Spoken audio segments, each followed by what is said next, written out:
On our broadcast tonight, breaking news as North Korea's leader gives what he calls final approval for a nuclear strike on the U.S. The defense secretary says the danger is now real and clear, and tonight we'll look at what it all means. Good evening. As the Associated Press put it tonight, the North Korean army is warning Washington that its military has been cleared to wage an attack using, quote, smaller and diversified nuclear weapons.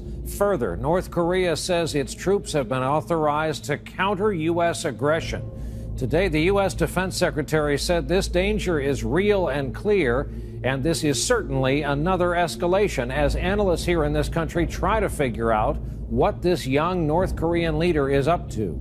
We have two reports to start off tonight. Andrea Mitchell standing by in Washington. We want to begin with our chief foreign correspondent, Richard Engel, in Seoul, South Korea. Richard, good evening. Good evening, Brian. As North Korea made what appears to be its most explicit threat so far, the United States said it is sending an advanced anti-ballistic missile system to Guam in the Pacific. Responsibility for what happens next, according to North Korea, sits with the United States. North Korea's military declared today it had, quote, final approval to launch merciless strikes on the United States, including the use of nuclear weapons, possibly within days. Just hours earlier, the Secretary of Defense criticized what he called North Korea's dangerous rhetoric. Some of the actions they've taken over the last few weeks present a real and clear danger. We take those threats seriously. We have to take those threats seriously. But can North Korea make good on its threats? U.S. officials tell NBC News they believe the North can put a nuclear weapon on a missile, that they have missile-deliverable nukes, but not ones that could go more than 1,000 miles and reach the United States or South Asia. But South Korea and U.S. forces there would be in range.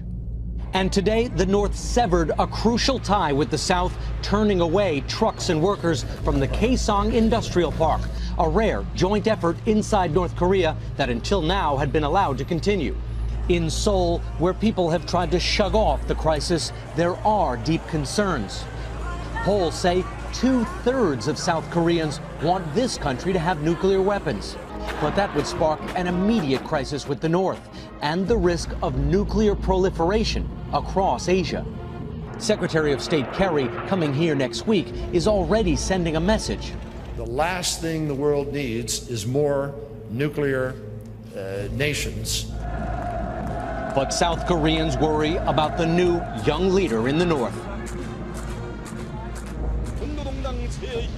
Kim Jong-un undid years of diplomacy, vowing to reopen the Yongbyon nuclear reactor, capable of producing enough plutonium to make a nuclear bomb a year. North Korea closed it in 2007, even destroying a cooling tower to show its commitment to a now shattered deal with the U.S. If they restart their nuclear facility at Yongbyon, that is in direct violation of their international obligations and would be a very serious step. But